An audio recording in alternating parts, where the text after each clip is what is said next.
Are you not sure where to start with potty training your golden retriever? Well, today's the video for you.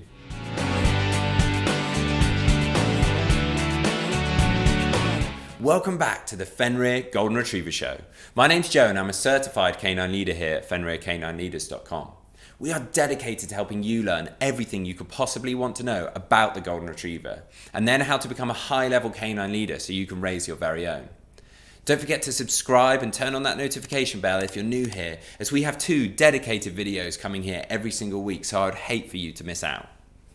Potty training your dog is incredibly important.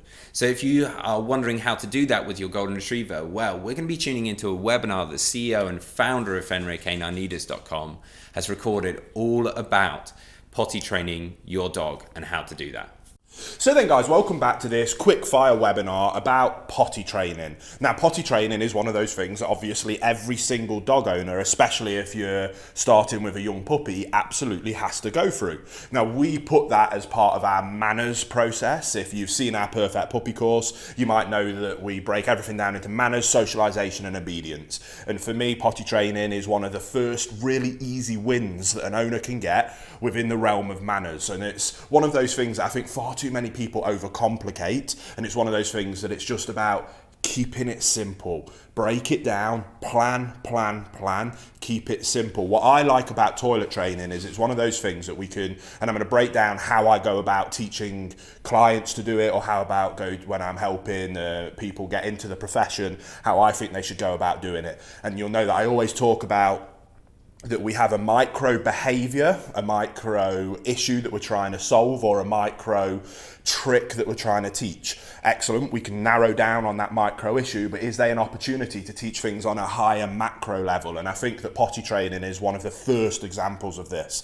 Now from the micro, we need to teach a dog to not go number 1 or 2 inside and to do it where they should do. That's the micro issue. But what I love about my routine of teaching potty training is not only is it just incredibly successful at getting the job done really quickly, but it really helps with the macro picture of calm, consistent leadership and focusing on the consistency element of what it takes to be an excellent canine leader. So when you bring your new 8-week puppy home, or your owner's bringing a new 8-week puppy home, the way we do it is really simple. On the hour, every hour, when the puppy wakes up, after they've had a drink or something to eat. You can set that as an alarm, but you want to make it structured and routine. I always talk about routine, boundaries, structure, expectations is incredibly important for canine ownership, and this is where I say that it's an opportunity to help with the mindset of being a good dog owner at that macro level by about instilling that principle of structure and routine. So on the hour, every hour, when the dog's just woke up from a nap or after they've eaten or drunk,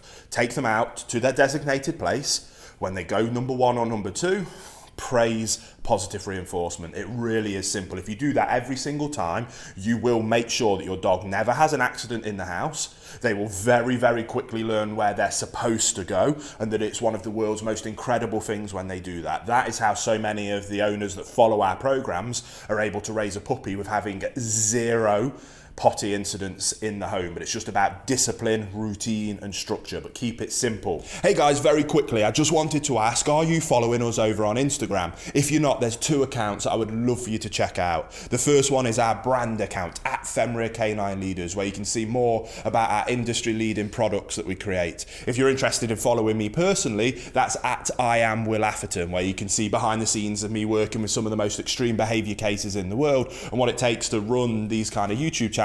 And maybe if you just want to be able to come over and chat with me, that's the place for you. So there'll be links down in the description box for both of our Instagram pages. I'd love for you to come and check them out, and hopefully we'll chat over there. One thing that we then go on about that is it's a good opportunity to teach our owners that if the dog makes a mistake, it was the owner's fault, not the dog's fault. They missed a cue. They weren't being observant enough. They weren't being disciplined, routined or structured enough. They missed something, so that it's their fault, not the dog's fault. So rather than getting angry and punishing the dog, they need to clean it up as calmly as possible, remove the scent, because if we leave any of the smell down, canine psychology, they like to go on the same thing, so if they can smell it, they'll do it again. So we clean it really thoroughly, make sure we remove any scent, And then we go back to basics: regiment, discipline, routine. Then as the dog gets older, you don't have to go on the hour, you can go on every other hour. And as you start to learn the dog's habits and routines, and you're feeding them at the same time every time, and you're not leaving the food down, which you should never do anyway, the dog will start to have a routine in terms of when they go number one and when they go number two. And you can start planning and structuring around that routine, which builds structure, builds routine, builds high expectations, builds leadership and relationship with your dog, and sets you and the dog up for extremely high levels of success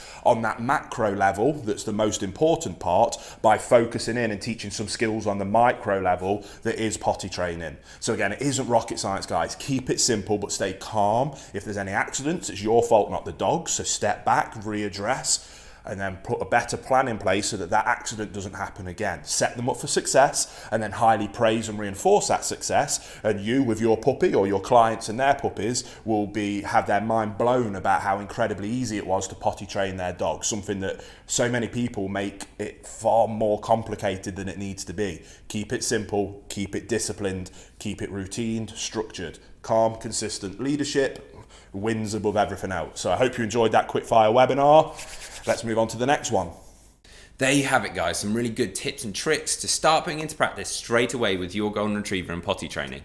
So you're not going to find yourself stepping in anything that you don't want to step in because you know that they'll be going outside. I really hope you enjoyed today's video. If so, get involved in the comments down below, as we would love to hear all about how you're getting on with your golden retriever.